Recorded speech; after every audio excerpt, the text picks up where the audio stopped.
This podcast is brought to you by the Resolve Long Horizon Investing Masterclass, a 10-part evergreen podcast series where Adam Butler, Mike Philbrick, and Rodrigo Gordillo of Resolve Asset Management Global explore an advanced investment framework specifically designed to steward quasi-permanent capital with humility and balance. From the science of decision-making to all-weather portfolio construction to the value of diversified alpha and tail protection, this series provides a comprehensive capital management roadmap to improve outcomes for wealthy individuals, advisors, family offices, and institutions managing less than $10 billion. To listen to the series or read the transcripts on demand, please visit investresolve.com/masterclass. Alternatively, you can find it on your favorite podcast player by searching for Resolve-Masterclass. Okay, thank you so much for bearing with us. We had some minor technical difficulties, but we managed to iron everything out. And lucky you, because we've got Dominique Dwor-Frecaut from Macro Hive with us today, and we're going to have what I think is going to be a somewhat controversial review of the macro environment. So, Richard, I know you've been especially excited and have been preparing some questions. So why don't I just hand it off to you? Before I do, I'll just note for everybody listening that this is not to be taken as advice, and that this is for educational information purposes only. Please talk to your financial advisor before acting on anything that you hear today. With that, I'll hand it over to Richard and take it away. Thanks, Adam. Great intro, very smooth compliance prologue to all. And Dominique, thanks for joining us today. Welcome. Thank you. Give us a brief overview of your career and the arc that it's taken that has brought you here today. Okay, I'm lucky. I think I have ended up in the perfect place. I work for a startup called Macro Hive, where we have a fantastic culture of meritocracy of ideas. We're a small group. We have a lot of experience, market experience between ourselves, but we're all very curious, very open to other people's ideas, very open to learning from mistakes. Hopefully those don't come too often, but when they come, they are very valuable. We are a startup where everybody's opinion and contribution is valued. So you have, people who have only a few years experience of markets, challenging the more established members of the team, and it's absolutely wonderful. I love it. This is my end point, but before that, I've had a number of iteration in large organizations, the IMF, the New York Fed. I'd put Bridgewater in there. I also had a couple of stints at startup macro hedge fund, where you had this startup vibe, but I have to say Macro Hive is truly exceptional in the quality of the relationship and the thinking that's going on there. So I'm a happy person. How big is the team at Macro Hive? So this is one of the brilliant ideas of one of our founders. You can think of us as concentric circles, if you will. We have about 20 full-time employees, but we have networks. So we have people we know, we trust, with whom we have an ongoing dialogue. And of course, we have our clients who are an invaluable source of info and intellectual challenge and stimulation. But so we have a close network, if you will, and then a bigger network that we can draw on when we have specific needs. Our clients ask us to do something where we don't have the expertise in-house. We have a huge Rolodex, and we reach to this extended circle, if you will. And what are you particularly focused on in your research and what you write about? So me, I'm the person who gets to write about the Fed and the US economy. And it's long been a passion of mine. I was born in France. My husband and my family are American, so I'm in between cultures, and I've always been fascinated by the US, and the contrast with Europe. Also, large organizations, quite frankly, are not my cup of tea, but it's fascinating to see how they make decisions, because they are a collection of certainly where I've worked, the IMF, the World Bank, the New York Fed, very bright, very motivated people, but somehow the sum of the parts is not always, what shall I say, as efficient as it could be. So these people together tend to think in very specific ways, which I find fascinating to look at. So in straddling these two worlds, what are the main differences that stand out to you between the way policy is enacted in the US versus in Europe, and I guess cultural undertones that might influence? I'd say, so the US, in a way, was the first financial market to develop. It was ahead of everybody else, Well, I mean, we had a nice full-fledged crisis in the 1930s, possibly because we had greater financialization than the rest of the world. So you have the plus and minuses that come with that. So a lot of historical inheritance that frankly is a bit obsolete. Like, think about the Fed. The Fed has 12 reserve banks, and you're not going to believe this, but they have two reserve banks in the same state of Missouri. And I bet you, being Canadian, only have an approximate idea of where Missouri is, and one Federal Reserve for the whole of the West Coast of the United States. It's crazy. If you look at the way the US releases its data, it's also very obsolete and inefficient.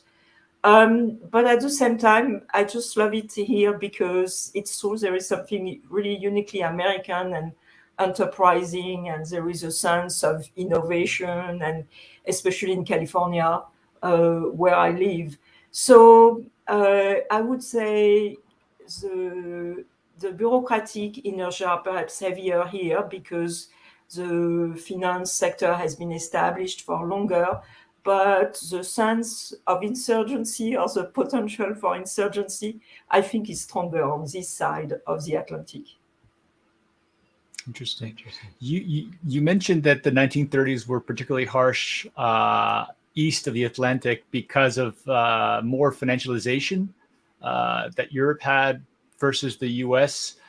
I'm interested to pull a little bit on that thread, just because my own understanding, or what I thought was the main cause of that, was the consequence of the post First World War and the interwar period, and the hyperinflation of the Weimar Republic and all those dynamics that had caused particular economic pain in Europe. But I guess I wasn't aware that Europe was way more financialized than the US back then.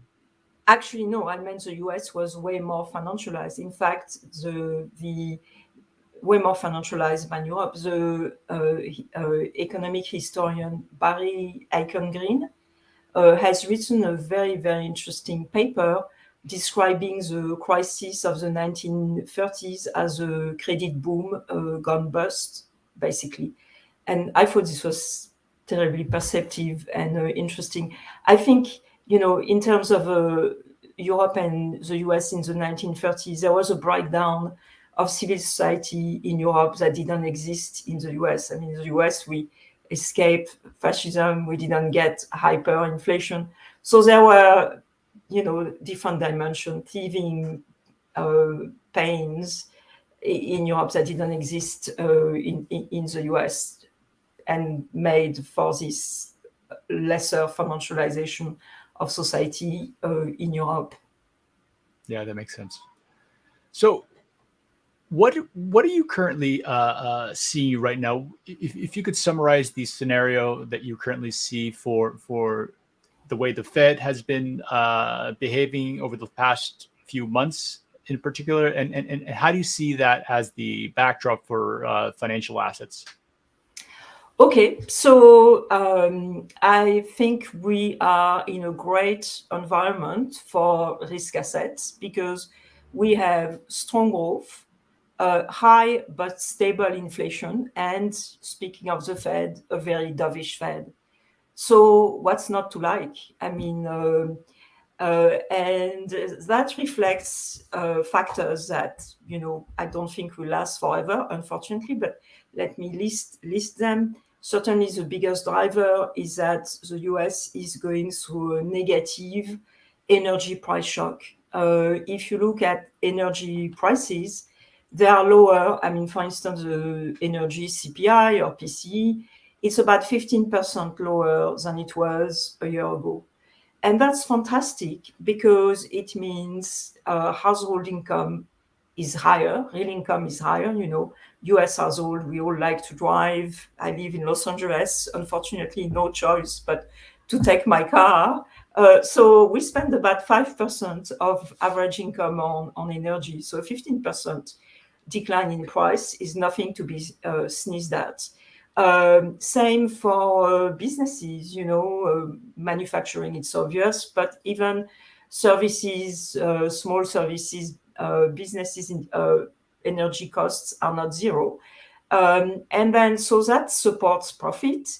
And then on the cost side, the pressure to increase wages is not as strong because people are being helped, real wages are being helped by lower energy prices. And I think that's a key reason why we have this combination of strong growth and stable inflation. If you add to that the US fiscal proflicacy, which in my view is reaching new heights, unbelievable. You know that the 12-month budget deficit in the US is more than 8% of GDP, when unemployment is the lowest it's been in 50 years. This is crazy. So, wow, what a party.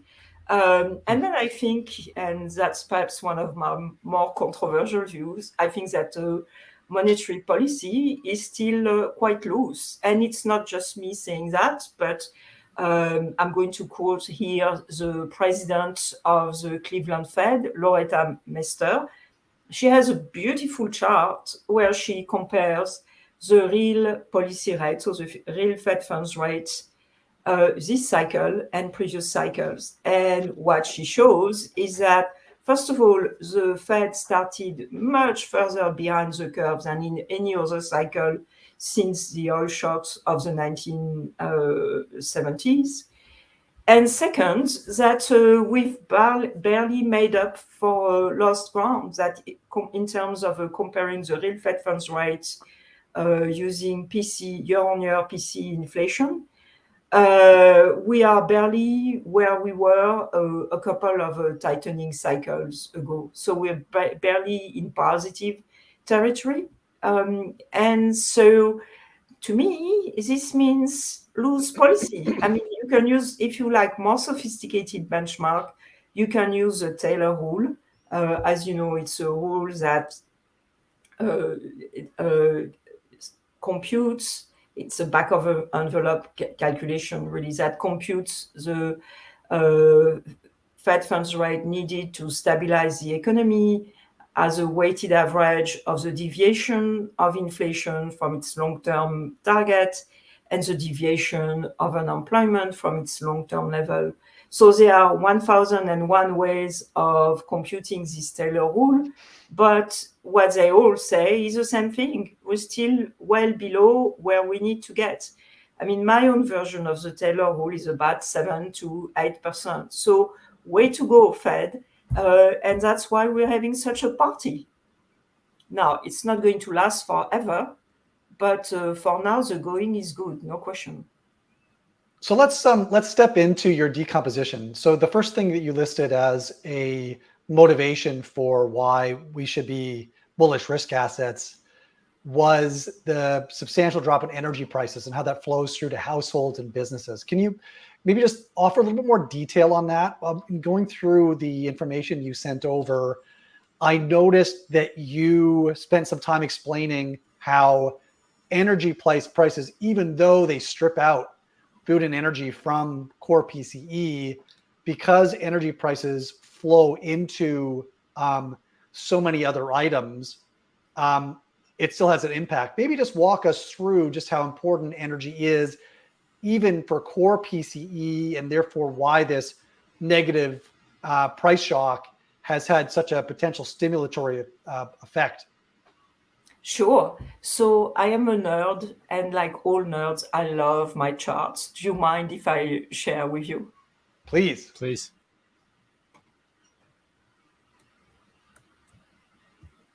Can you see this chart here showing core PCE and energy PCE? Yep. Okay, We cool. see core PCE and unemployment. And now? Yes, perfect. Okay. So here I'm going to be a little bit of a nerd and talk about my favorite inflation model. And as context, one thing I want to stress is that since we haven't had inflation in 25 years or 30 years before the pandemic, macroeconomic research on inflation has been almost inexistent. If you look at your favorite central bank or think tank program of seminars, you'll see that until about 6 months ago, there was almost no discussion of inflation. However, there is one institution which has come up with a model which, in my view, certainly for me, it's been the most helpful, and that's the BIS. And their model consists basically in dividing inflation situations into low inflation and high inflation. And basically what they say is low inflation, when inflation is low, people practice what is called rational inattention. If there is a shock, a price shock, an energy price shock, for instance, people won't pay attention to it because inflation is so low anyway. And so in that low inflation environment, shocks tend to be self-correcting. But when inflation is high, suddenly people start incorporating their expectations of inflation in their behavior. So inflation starts impacting behavior. And basically, people look around to see what prices are like, what wages are like. And as a result, they end up converging to a sort of a common inflation measure. And what you see is that if you look at the components of the CPI, the common component becomes very large. So everything becomes correlated. Every price becomes correlated with every other price. And in that situation, what happens is that energy prices become correlated with with non-energy prices, which is what this picture shows you in the 70s and 80s. And you can see that the correlation lasts until the early 1990s, because these were times when inflation were high. But then, you have continued disinflation, and you have decoupling of energy inflation and core and non-energy inflation. And look at the decoupling, it lasts until the pandemic. And in fact, what's fascinating is that there is a very famous speech by Janet Yellen, I think it's called Inflation Dynamics and Monetary Policy of 2015, where she actually looks at this chart up to 2015, and she wonders about the correlation between core and non-core inflation, and why it's gone. And the explanation, in my view, comes from the BIS model, that we move to a low inflation regime, and so shocks became self-correcting. And look at this variation in energy prices. They had no impact on non-energy inflation. And then what happens with the pandemic? We have a jump in inflation. We've been above 2% since mid-2021. And guess what? Energy and core inflation, so energy and non-energy inflation, become correlated again. And that's why, in my view, we've had this slowdown. So that's how I see the impact of the negative energy price shock. It's been amplified because we are still in a high inflation regime. So it's less about other ahead, components. It's less about the components of core PCE being impacted directly by energy, but more so that there's a self-fulfilling prophecy that then spreads across multiple measures of inflation. Would that be an accurate depiction? Exactly. That basically, you and I, we're worried about inflation. We go to fill our gas tank and we see the price of gas going up. We see the price of groceries going up. We realize that our paychecks are not going as far as they used to be.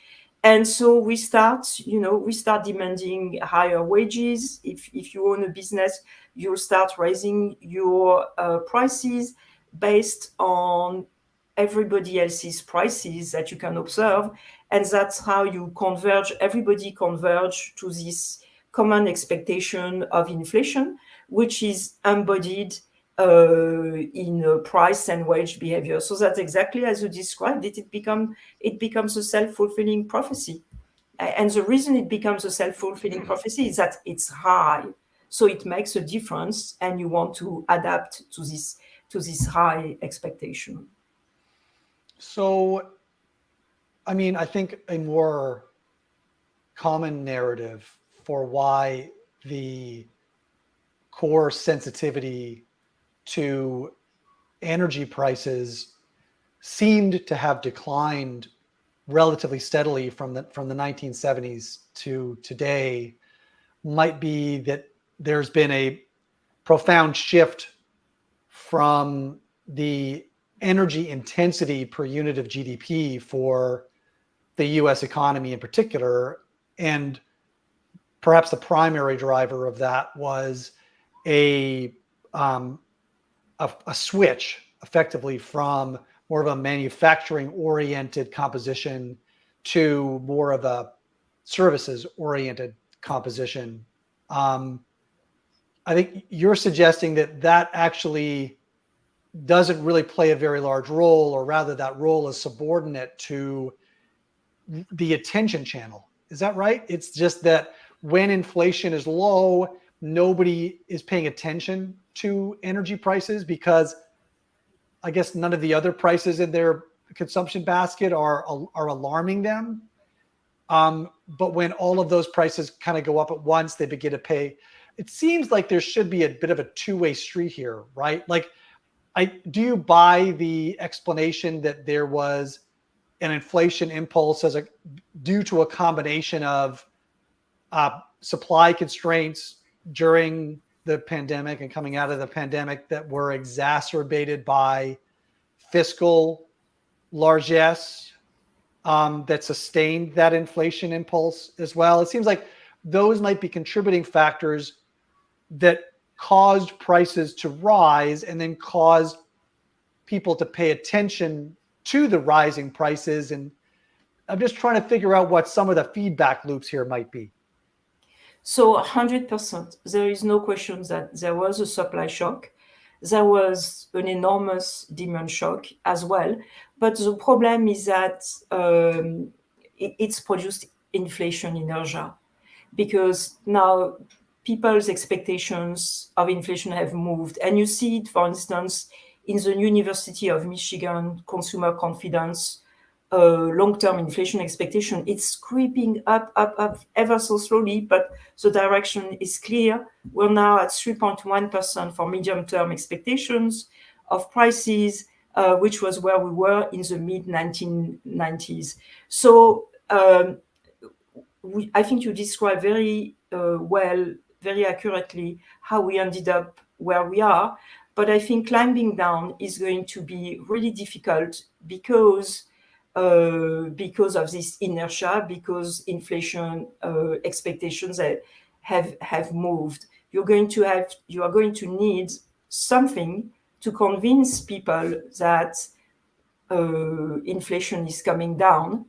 And I fear this something is going to be a recession. I just don't believe that magically inflation expectations are going to move down and we are going to end where we were before the pandemic, which, by the way, is a Fed macroeconomic scenario and the scenario of many people in the markets. And I just don't see how that could happen.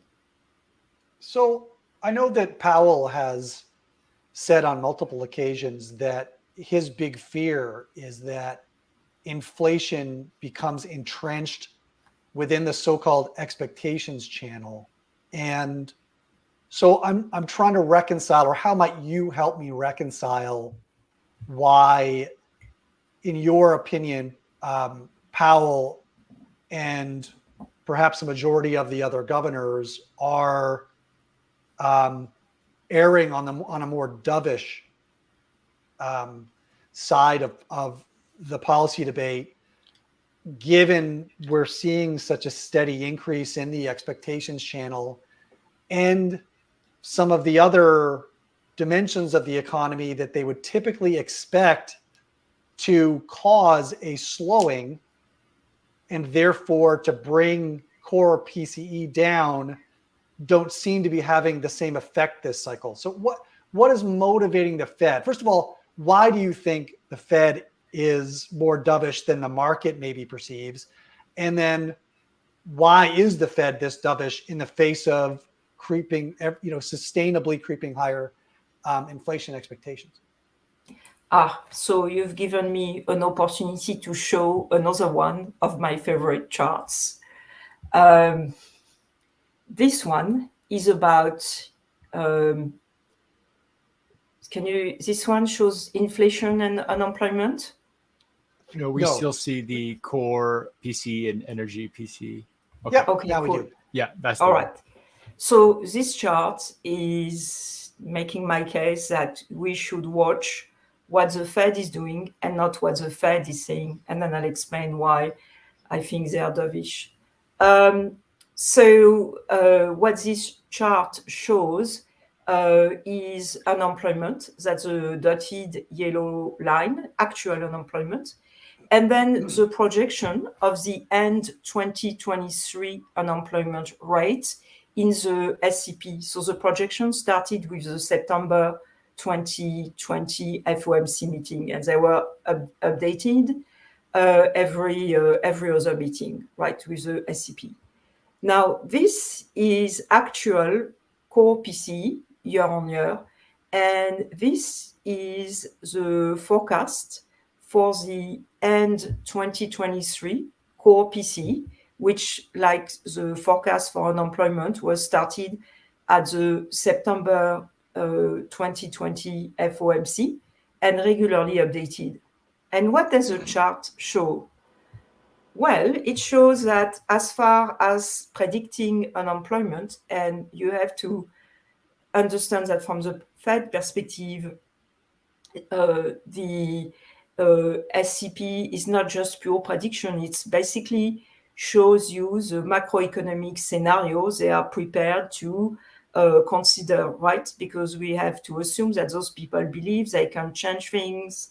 So if they wanted to have lower unemployment or higher unemployment, for instance, they could tighten policy. So this scenario actually is showing you what the Fed finds acceptable. And look at the contrast between inflation and unemployment. They have kept their forecast, so what they consider to be acceptable unemployment, at the cycle low, near 4%. But on the other hand, every meeting they have upgraded their forecast of PCE. So you get 20 basis points here, 10 basis points here, 30 basis points here. What this chart shows you is that they are now prepared to consider PCE that is almost twice as high as their target. Their target is 2%. Their forecast for end 2023 core PCE is 3.9%. So to me, this is a Fed that is almost entirely focused on the employment leg of the mandate and completely oblivious to the inflation leg of the mandate. And that's why I'm saying, let's not listen to them. Let's look at what they are actually doing. And what they have actually done is allowed inflation to rise to twice as much as the target. And my contention is that it's going to get much higher. Yeah. What do you attribute the fact that inflation break-evens have collapsed quite a bit, especially since March when we had the SVB debacle and this sort of brewing crisis in the U.S. banking system? So last I looked, break-evens were quite close to 2%. Do you think there might be a somewhat broken signaling mechanism between tips, the dynamic between tips and nominal treasuries because of the Fed's balance sheet dynamics? Why do you think the market is underpricing inflation versus I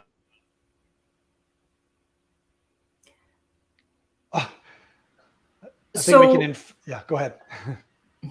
So I was just going to say that historically, TIP have not been great predictors of inflation, especially around turning point. This could be because of the technical factors that you've just mentioned, illiquid market, Fed owns a fair bunch of total TIPs outstanding.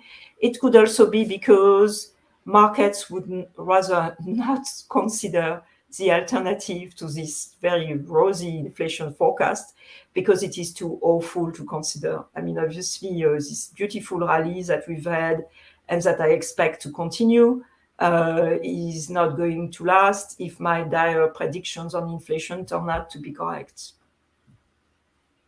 Wishful thinking, in essence.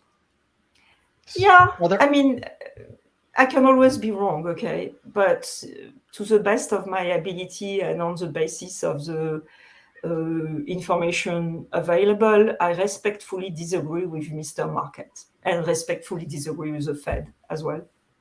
Are there any market mechanisms that are creeping up to signify that in some segments of the market, participants are concerned about sustained higher inflation than we've experienced over the last 10 or 20 years? It's hard to say. I mean, you could argue that the inversion of the yield curve maybe is an indication of that. I'm not sure. I think it has much further to go. And to be very honest with you, this market translation part is not my strongest point. We have a really deep bench of market talent at Macro Hive, so it's more my colleague Bilal Hafiz, Mustafa Treasuries. They would be the ones to give you a better quality answer to your question. No problem. I want to dig into what I think was your second point of decomposition of why core PCE is likely to stay high, and that relates to the large fiscal impulse that we've experienced over the last 12 months, and that, according to the budget office, is I think they're planning on sustaining annual deficits that are about twice the size relative to current GDP or GDP expectations to what we have seen in the 2010 to 2020 period. So I find this really mysterious why the market doesn't seem to be catching on to the fact that you can't have this amount of fiscal largesse while maintaining the same inflation climate that we had when the deficits were half the size. Do you have any insight on that?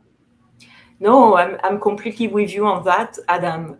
And to me, one of the biggest mystery is why no one is screaming at the size of the deficit, and the CBO keeps churning out those dire forecasts, which quite frankly are probably on the conservative side, and no one is objecting. And one of the things that really surprised me this year actually was the debt ceiling standoff, that the Republicans made a deal with the Democrat with a very limited amount of fiscal consolidation. I think this was, if I recall correctly, this was the equivalent of about 70 basis point of GDP in expenditure cuts. So, I mean, all I can think of is that having the world global currency is both a blessing and a curse.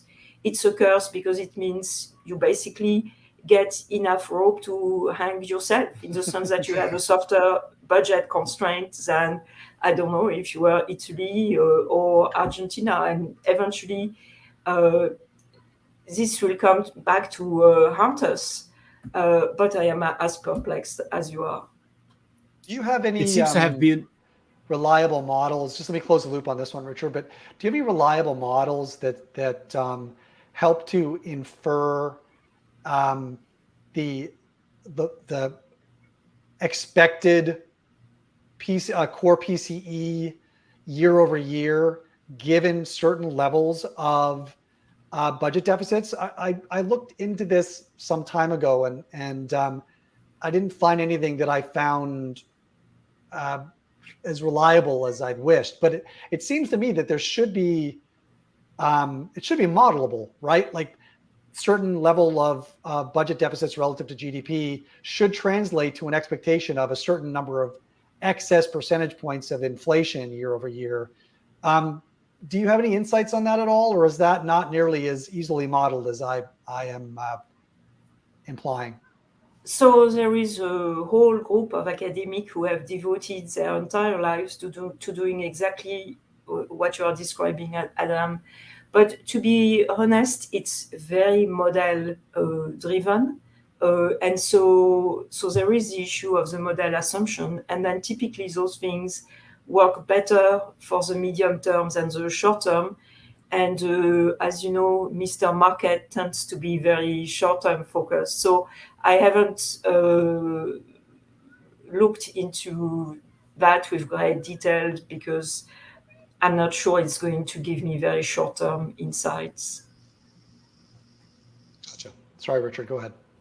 No, not at all. I was just going to say that it seems like the GOP's inclination towards fiscal responsibility or some fiscal conservatism has become a thing of the past, at least for the past several years. And it's one of the few bipartisan things in Washington now is that they're both become big spenders.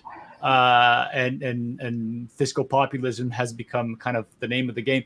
I just wonder if you, to your earlier point about not paying attention to what the Fed is saying, but actually what they're doing, that perhaps what they're actually doing is allowing for inflation to erode the real value of this huge amount of debt that exists in the system and providing some cover for the Treasury to continue to spend a little bit more freely, given your contention that they're not really fighting inflation nearly as much as they should be by Taylor rule metrics and others.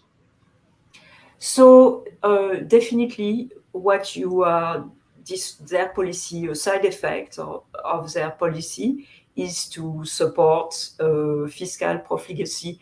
I am not sure this is strictly what they intend to do. I think there are a couple of issues. The first issue is that they were surprised by inflation and they were ill-equipped to deal with inflation. Their workhorse model of inflation was the inflation augmented Phillips curve. And the prediction was that inflation would be transitory, basically that we would be in the low inflation regime of the BIS. And I think there was no awareness that when you are in the high inflation regime as the BIS argues, the dynamic of inflation are different. So I think the first reason for their dovishness is they have a lot of inertia, a lot of institutional inertia. They're probably still living in their old world of reliable 2% inflation. Their models are not working. They have not really updated them. They have not come up with an alternative model. So that's one reason for the dovishness. The other reason is they basically want to be nice guys. You know, they have these meet the Fed, or I forgot what it's called, meet and greet shindigs with civil society, and they want to be popular. They want to be loved. And And I'm sorry, I don't think it's their mandate, because there are times when they have to, exercise tough love and do things which are painful for society. The problem is, if they don't do it, they will still have to do it. They will still have to stabilize inflation. But as we saw in the 1970s, it will be much more painful than if they had been more proactive. So I think an institutional issue here is really this desire for popularity, which in my view doesn't belong to a central bank. It strikes me that so long as the bond market is willing to lend the government money at rates that are substantially below inflation expectations, that I'm not sure why the government would stop issuing debt, right? I mean, where are these bond vigilantes who are supposed to ensure that they're buying bonds that are going to preserve their value plus some premium over the long term? Like it seems like they've completely left their watch, right? So as long as the bond market is going to accommodate 6 to 8% of GDP annual budget deficits, and core PCE that is substantially above intermediate to long-term bond yields, I guess the Fed can say, well, the bond market is allowing the government to be profligate. I don't have much to do with it. Definitely, and it's a pity. I would prefer a Fed that was more assertive, and like the ECB would take government to task on their fiscal proflicacy. And I would also like a Fed that would talk about competition policy and what it can do to reduce the cost of lowering inflation. But unfortunately, we have a Fed with a very narrow interpretation of its mandate, and a chairperson who has very systematically refused to engage on the impacts of fiscal profligacy on inflation. So I agree, but this is the situation we are facing. So in terms of what I'm telling investors, I'm telling them that the Fed is not going to step up policy tightening until you see very strong signs that inflation is not slowing, and by that time the Fed, of course, will be behind the curve. But we are not there yet. I think we still have a nice summer ahead of us, because the things that could tilt inflation, core inflation upwards, I don't see them happening until later in the year. So what we need to do, I guess, is cross-pollinate some members of the Bundesbank into the Federal Reserve System, right? It sounds like a great plan. Actually, they talk to each other because they have these monthly BIS meetings, which are supposedly, in grand style. In Basel, the BIS is rumored to have an amazing wine cellar.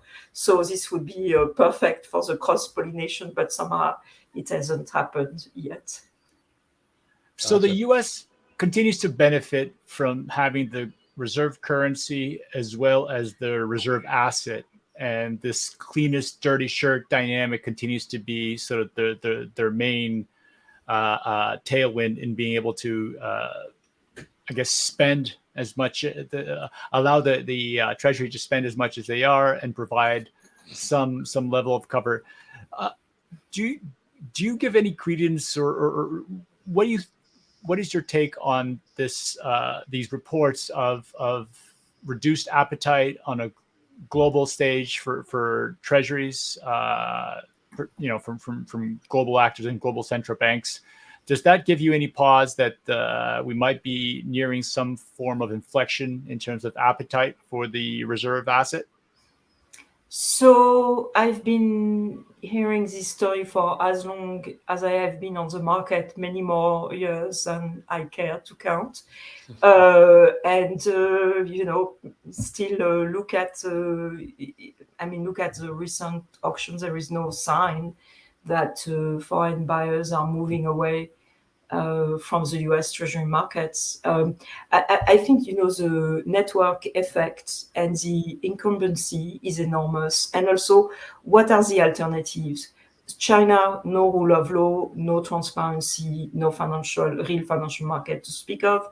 The Eurozone, it has its own dysfunctional features. I won't go into that, but we all know what they are. It's a combination of sovereign states, so you don't really have a common bond market. And then if you look at the alternative, Australia, Canada, it's small. It's small. And Japan, you get no spread. So it's not just the incumbency, but the lack of alternatives. And so, as you said, I can see this game going on for quite some time. Dominique, let's talk a little bit about. You hinted at this earlier. I want to make sure we pull on this. You said probably for the summer, it's going to be a rosy picture for risk assets because there's nothing really on the near-term horizon that might derail the party. Maybe talk a little bit about why you think that's the case, and then let's push the time horizon out a little bit. When do you see the potential for clouds to gather, and what might be some of the elements that would contribute to those gathering clouds down the road? So biggest cloud on the horizon is, of course, energy prices. You've seen oil break its recent range. I was expecting a recovery in energy prices mid-year based on China coming back online, because for the past year or 18 months, at least until the beginning of this year, China's oil consumption had been flat. China is now recovering, so maybe there is more of a basis for a sustained recovery in energy prices. That would be my number one party spoiler. The second party spoiler, not as clear, could be industrial action. Another thing that shocks me is no one is talking about the UPS strike. UPS parcel delivery service. If there is no agreement by the end of next week, we will have 340,000 workers going on strike. It will be the biggest strike in the US history. And UPS accounts for about 45% of parcel deliveries. Its competitors don't have the spare capacity to take on new customers. So this strike on its own has the potential to cut growth and raise inflation, but it could be much worse if the strike turns out to be the canary in the coal mine, and we have a wave of industrial action that follows, as we've seen this year in the UK. And it would make sense to me, given how tight the labor market is, and the fact that real wages, until recently, were actually falling. So that's my second cloud, but it's further away. It's not as clear as the energy price cloud. So a pickup in wage inflation that might be triggered by, large strikes that set a precedent and get that Exactly. flywheel moving. Exactly. And the thing is, in the US, we are underreporting industrial action because the BEA reports only strikes that involve more than 1,000 workers. So we are completely underreporting. We have to use Cornell University, or there is even a trade union website that gives you a sense of what there is. And there is a lot more than what the BEA has reported, and I think that's one reason this is not on the radar screen of investors. And are we actually seeing, I think you noticed that wage inflation, despite the fact that, you've got sort of at maybe a more local level, you've got strike actions happening, but they don't seem to be resulting in substantial wage negotiation wins for labor, because we're, as you said, we're really not seeing that translate into the headline wage inflation numbers. Any insight as to why that puzzle exists? So I think a couple of things. First of all, the loss of unionization in the US. So there are not very many mechanisms for people to push their wage demand aggressively. And also, the labor market tends to adjust with a lag. Like, for instance, prices get adjusted, typically increased much more often than wages. So basically, it takes time for all these things to bubble, to come to fruition. Also, it could be that because of the enormous transfers from the government to household during the pandemic, which is crazy, and have not been spent fully yet. It could also be that people were not so worried about the decline in their real wages. So all this could mean that there is a lag in terms of the response of the labor market and of wages to the very, very low unemployment. That's a good point. Yeah. So it's less that labor is not perceiving that their wages are falling behind price levels, and more that there's maybe not the level of urgency that you would expect to see at this point, because the level of excess savings in the economy is so much larger than it was in prior cycles. Exactly. One of the things you raised in your notes, which I was really curious about, I was hoping you could shed some light on. You mentioned something about in the 1970s, the governments put in place laws or regulations to prevent a wage spiral. Yeah. Can you say more about what those legislations were, and just maybe map them onto what might be coming down the pipe in the current cycle? So there was a law, I think under the Carter administration. There were also some wage and price freezes under the Nixon administration. And those didn't work because wages were frozen, but prices were not.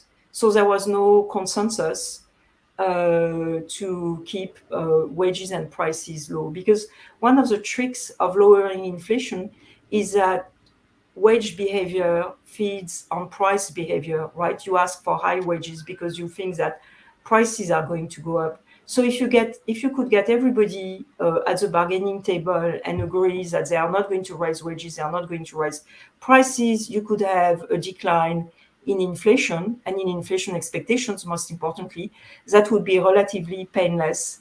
And I think this is what these laws and price controls were trying to achieve. But they didn't work because there was no social consensus, and also monetary and fiscal policy were not consistent with this inflation. And I think that took a lot of credibility away from those exercises. And frankly, I can't see wage or price policy happening now. There is not enough consensus. Our society is too fractured. And also we don't have the institutions in place to do that. I mean, unions are too few, not representative enough.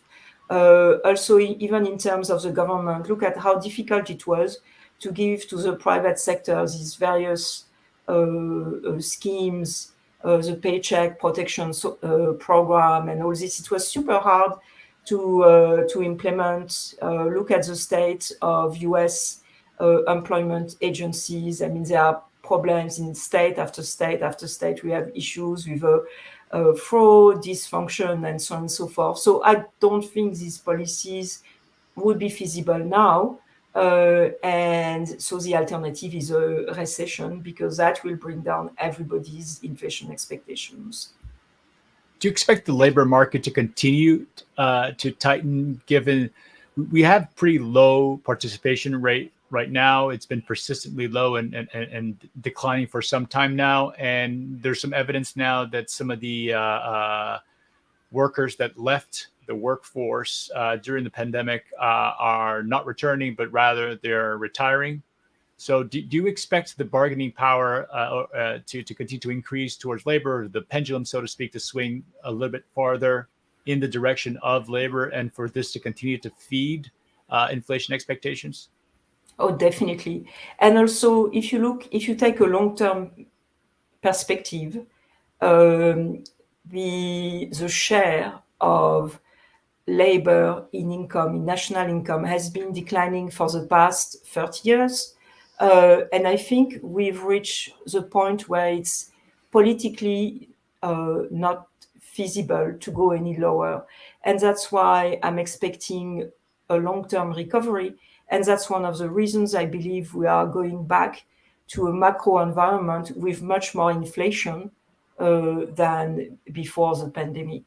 In a way, the pandemic was a catalyst for a lot of things that were going on before and now have become apparent. And one of those is the fact that we've reached a sort of floor for the share of labor income. So you're painting a picture that seems pretty consistent and pretty well grounded for persistent high inflation for the foreseeable future. But there are a couple of things that I'm wondering that might burst that scenario, but that might put us on a different trajectory. One of them being China and their recovery kind of stalling at this point, and we've seen latest activity figures being pretty low, and the PBOC now coming out with some easing and additional liquidity facilities in order to try and prop up growth. Obviously, this is at least to some degree related to the bursting of their property bubble. Do you think that China could once again be exporting deflation to the world? That's one dynamic. Obviously, there's this geopolitical tension now, and this idea of reshoring, that China might not be as relevant going forward to the availability of goods. And then the second one, if you might comment, is this slow-moving crisis in the U.S. banking sector. We haven't heard anything really meaningful since SVB, although Yellen recently talked about how the property sector in the U.S. and the loans to the property sector not performing in the coming quarters could become a real challenge for the banking sector. So I'm wondering if you might take those two as sort of possible deflationary impulses. So sure. So on China, I see the deflationary impulse more through commodities prices than through exporting goods, because there is a process of deglobalization going on, and the US is really actively trying to isolate China. So you have a shortening of global supply curves. You have, suppliers moving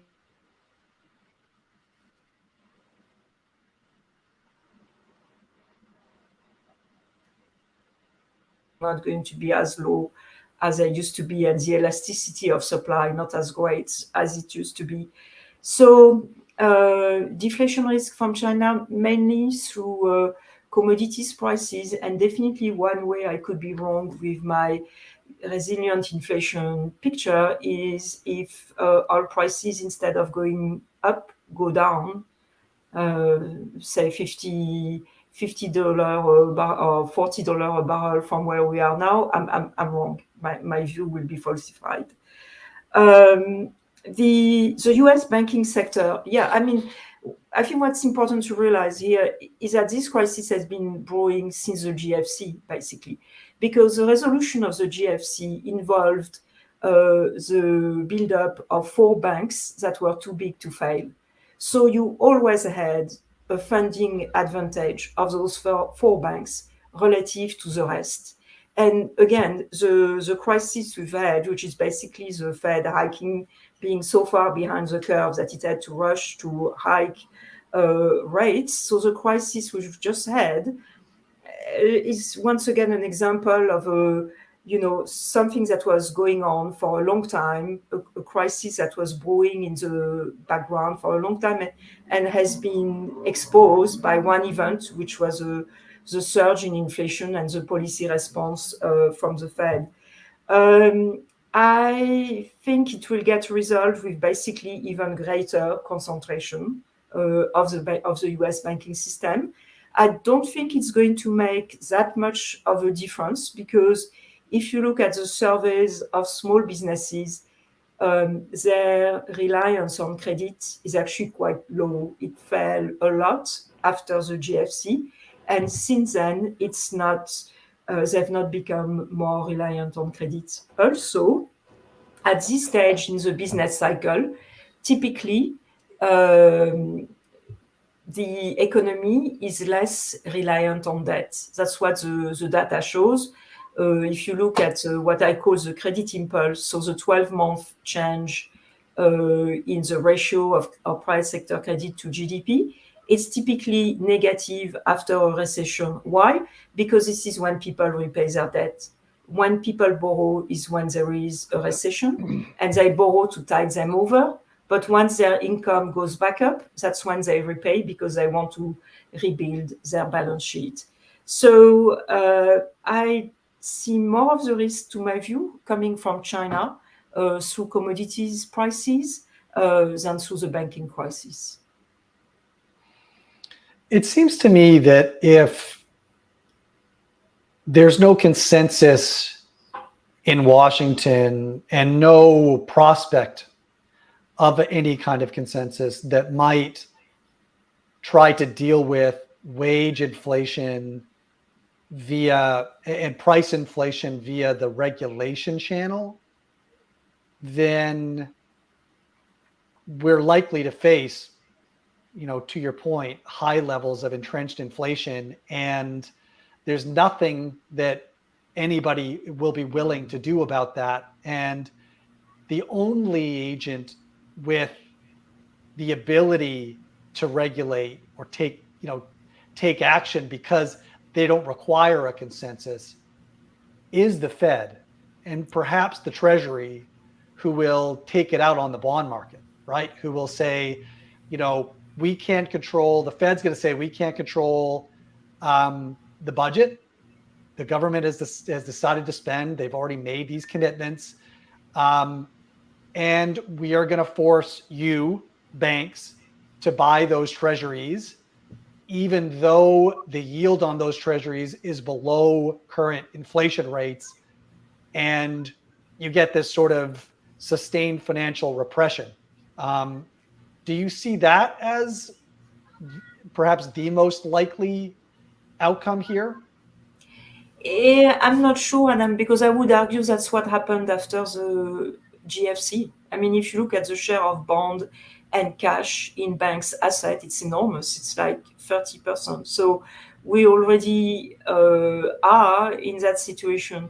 So could the Fed tighten prudential rules to get the banks to buy more bonds? Possible. I would argue that right now the measures are considering like an increase in capital requirements. This is more likely to put a lid on the growth of their assets. So I'm not very sure if it could get them to buy more bonds. I'm not sure. I mean, the banking lobby, and as you know, in America, we have super strong lobbies. The banking lobby is formidable.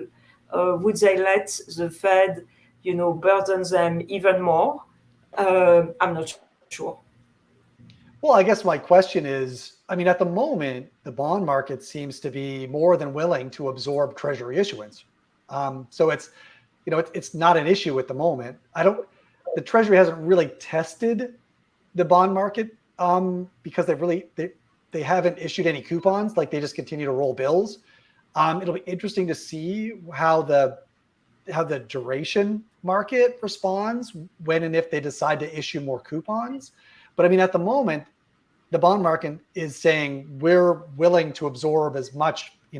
We're here to buy bonds. But if the bond market were to shift in its view and take on the view that inflation is entrenched, it's likely to be sustained at this level or higher for many years to come, then we may face a situation where there just aren't natural willing buyers of treasuries at rates that the economy will support. And so the Fed needs to they need to force the financial intermediaries to absorb those instead of,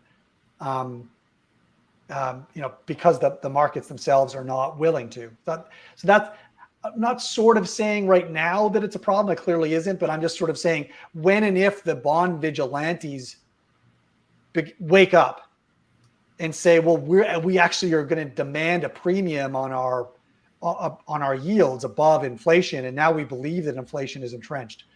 Trying to figure out what happens then. And a potential change in regulation, maybe not for the banks, but for insurance companies, reinsurers, other financial intermediaries, the broader ecosystem that Pension has funds. some need to hold either treasuries for their balance sheets or for pristine collateral, let's call it. Could you see a scenario where that financial repression, if not for the U.S. banking lobby's formidable defense against regulation, that it spills over into the remaining sectors of the financial service industry? Sure. I mean, I would argue that QE is a form of financial repression. So, once the Fed balance sheet is as bloated as possible with these bonds, the next candidate to buy them would be the banks. It's possible. It's possible. We are, I think, moving to a market environment with much higher inflation, and there are going to be some very painful adjustments. And so this could be very well how the adjustment is implemented. So for the scenario that you're painting, it seems the market really is underpricing the risk of sustained inflation for the next few years. Are there other risks that you are perceiving that the market might not be attuned to right now, or potential downstream effects of that sustained inflation? Sure. I mean, it's leverage. I mean, we've been loading up on debt in an environment of very low interest rates, and at some point it's going to come back and bite us. And my macro scenario is that when the Fed finally musters the will to bring down inflation and jacks up the rate close to the Taylor rule, I think we're going to have possibly very scary financial volatility. We're going to have issues with solvency, corporate solvency, even household balance sheets that look strong at the moment, maybe less so. And imagine if the government has to suddenly face explosive debt dynamic and is forced to contract its deficit. You would have monetary tightening and fiscal tightening. I think there is no easy exit from this high inflation, high underlying inflation that we are in. This is going to be a very bumpy situation. You're painting a scenario of potential for fiscal dominance here if this continues, especially because if the Congressional Budget Office is projecting higher deficits of the order that we don't really see outside of war or pandemic scenarios, and then entitlement spending continues to grow as a share of those deficits. If the Fed were to hike rates into this 7-8%, maybe even higher might be required, depending on what the dynamics are at play. What gives? The trade-offs here don't seem really appealing. There don't seem to be any good outs for government. No, I mean, you could see Congress curtailing the independence of the Fed. I mean, we've been there before. In the 50s, you had fiscal dominance. You had the Fed targeting bond yields. Fed independence is a fairly recent phenomenon. So if there is instability, if there are stresses in the system, we could very well go back to those years where the Fed is basically a passive banker for the Treasury. I hope this won't be the case, but that's certainly how a crisis could get resolved.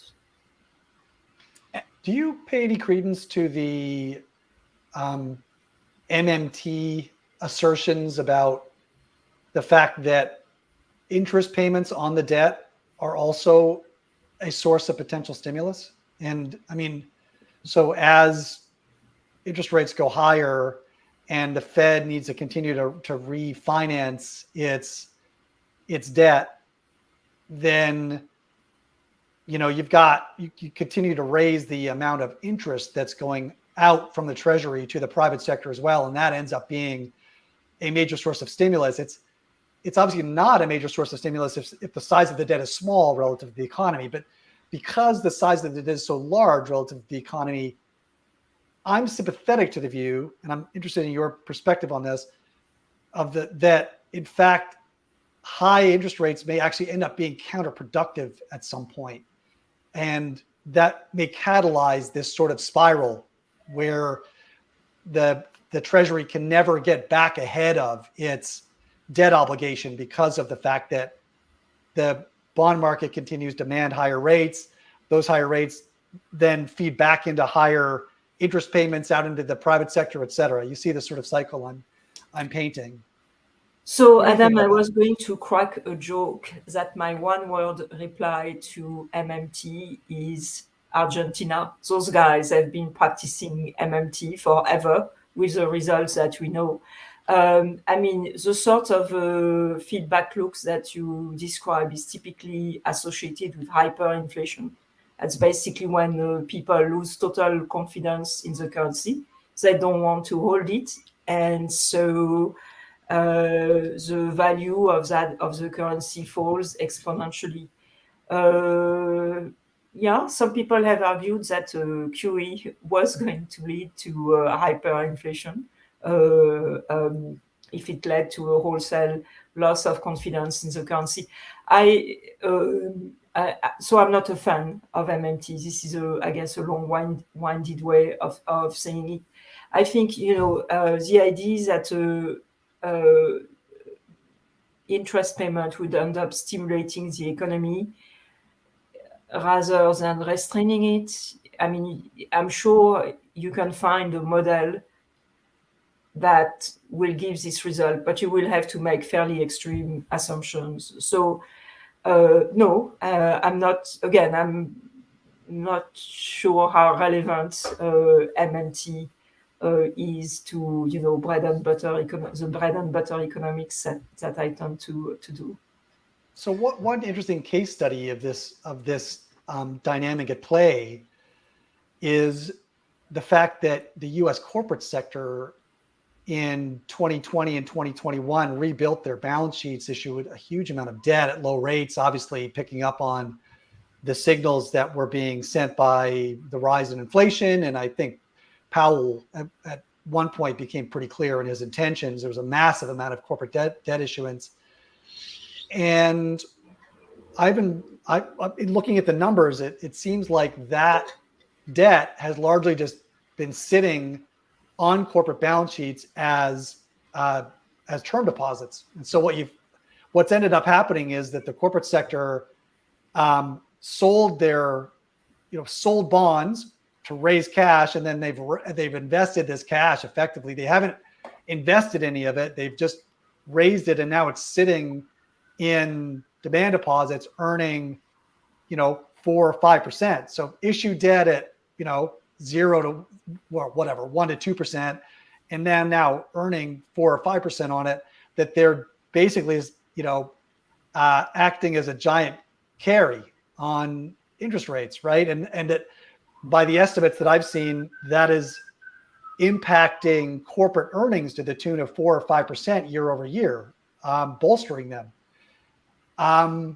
So, I mean, you can sort of see mechanically how this higher rate dynamic could lead to a compounding stimulative effect from this kind of. Now, I mean, eventually the bonds that the companies issued roll over and they need to be refinanced at higher rates and the party ends, right? but we could be several years away from that. Sure. For sure, issuance at very low rates, long term, has locked in. I mean, that's one of the reasons why Fed policy is not having an impact, because corporates, household even more so, have been locking in low rates for a very long time. So yeah, so it could take a while before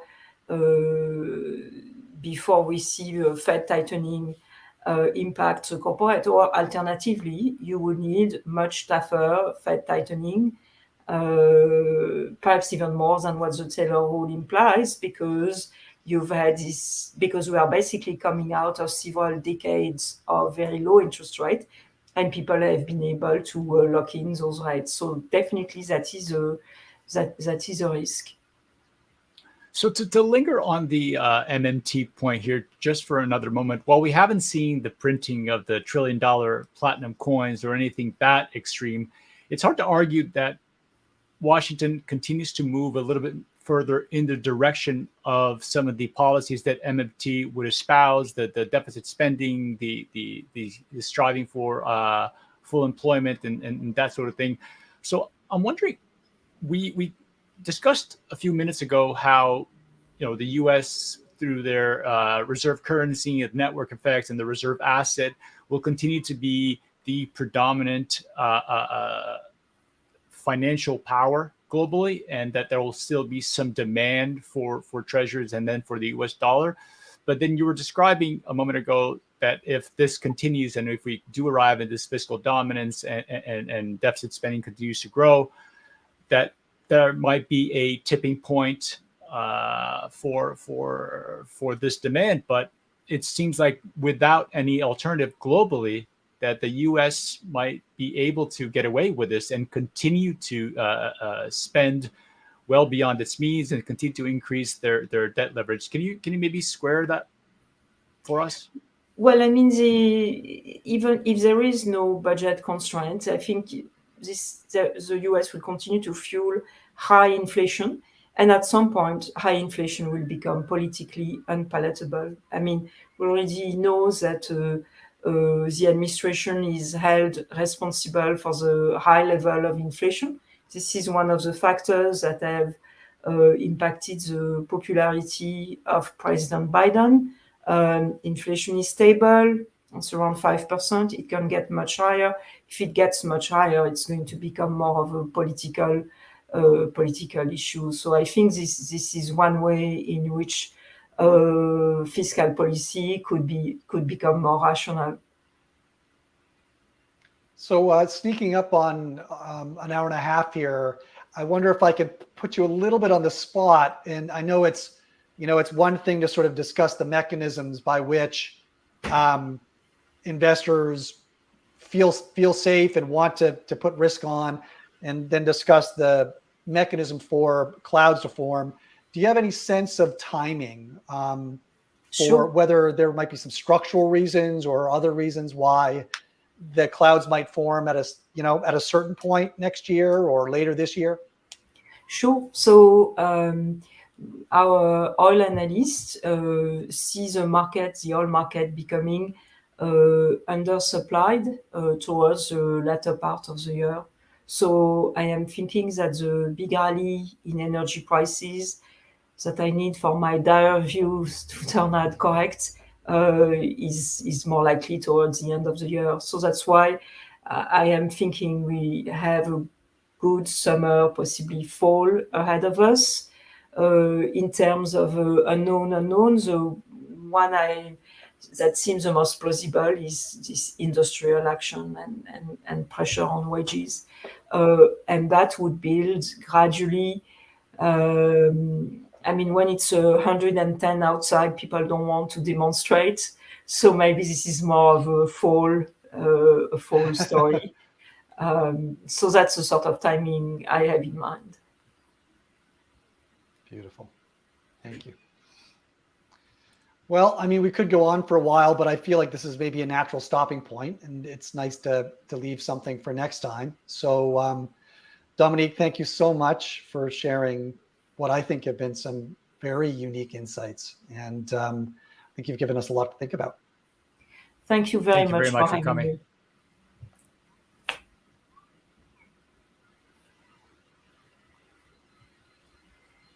Ani, you were... This podcast is brought to you by the Resolve Long Horizon Investing Masterclass, a 10-part evergreen podcast series where Adam Butler, Mike Philbrick, and Rodrigo Gordillo of Resolve Asset Management Global explore an advanced investment framework specifically designed to steward quasi-permanent capital with humility and balance. From the science of decision-making to all-weather portfolio construction to the value of diversified alpha and tail protection, this series provides a comprehensive capital management roadmap to improve outcomes for wealthy individuals, advisors, family offices, and institutions managing less than $10 billion. To listen to the series or read the transcripts on demand, please visit investresolve.com/masterclass. Alternatively, you can find it on your favorite podcast player by searching for Resolve-Masterclass.